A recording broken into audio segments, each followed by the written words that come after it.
ಪುತ್ತೂರಿನ ಸಂಪ್ಯ ಶ್ರೀ ಮಹಾವಿಷ್ಣುಮೂರ್ತಿ ದೇವಸ್ಥಾನದ ಪಕ್ಕದಲ್ಲೇ ಹಡಲು ಬಿದ್ದ ಗದ್ದೆಯಲ್ಲಿ ಉಳುಮೆ ಕಾರ್ಯಕ್ಕೆ ಶಾಸಕ ಸಂಜೀವ ಮಠಂದೂರು ಅವರು ಚಾಲನೆಯನ್ನ ನೀಡಿದರು. ಪುತ್ತೂರಿನಲ್ಲಿ ಕೆಲ ದಿನಗಳ ಹಿಂದೆ ಟ್ರ್ಯಾಕ್ಟರ್ ಚಲಾಯಿಸಿ ಗದ್ದೆ ಉಳುಮೆಗೆ ಚಾಲನೆಯನ್ನ ನೀಡಿ ಗಮನ ಸೆಳೆದಿದ್ದ ಶಾಸಕ ಸಂಜೀವ ಮಠಂದೂರು ಅವರು ಇದೀಗ ನೇಗಿಲು ಹಿಡಿದು ಎತ್ತುಗಳ ಮೂಲಕ ಸಾಂಪ್ರದಾಯಿಕ ಶೈಲಿಯಲ್ಲಿ ಗದ್ದೆ ಉಳುಮೆ ಮಾಡಿದ್ದಾರೆ.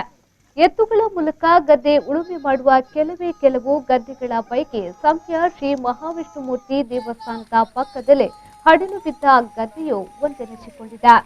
ಆರ್ಯಾಪು ಗ್ರಾಮದ ಸಂಪ್ಯ ಶ್ರೀ ವಿಷ್ಣುಮೂರ್ತಿ ದೇವಸ್ಥಾನ ಹಾಗೂ ಸಂಪ್ಯ ನವಚೇತನ ಯುವಕ ಮಂಡಲದ ಸಹಭಾಗಿತ್ವದಲ್ಲಿ ಜುಲೈ 4ರಂದು ಸಂಪ್ಯ ಶ್ರೀ ವಿಷ್ಣುಮೂರ್ತಿ ದೇವಸ್ಥಾನದ ಬಳಿಯ ದಿವಂಗತ ಉಗ್ಗಪ್ಪಗೌಡ ಅವರ ಹಡಲು ಬಿದ್ದ ಗದ್ದೆಯಲ್ಲಿ ಗದ್ದೆಗೆ ಇಳಿಯೋಣ ಬೇಸಾಯ ಮಾಡೋಣ ಅಭಿಯಾನ ನಡೆಯಿತು. ಅಭಿಯಾನ ಉದ್ಘಾಟಿಸಿ ಶಾಸಕ ಸಂಜೀವ ಮಠಂದೂರು ಅವರು ಸ್ವತಃ ತಾವೇ ಗದ್ದೆಗೆ ಇಳಿದು ನೇಗಿಲು ಹಿಡಿದು ಎತ್ತುಗಳನ್ನು ಓಡಿಸುವ ಸಾಂಪ್ರದಾಯಿಕ ಶೈಲಿಯಲ್ಲಿ ಉಳುಮೆ ಮಾಡುವ ಮೂಲಕ ಚಾಲನೆಯನ್ನ ನೀಡಿದರು.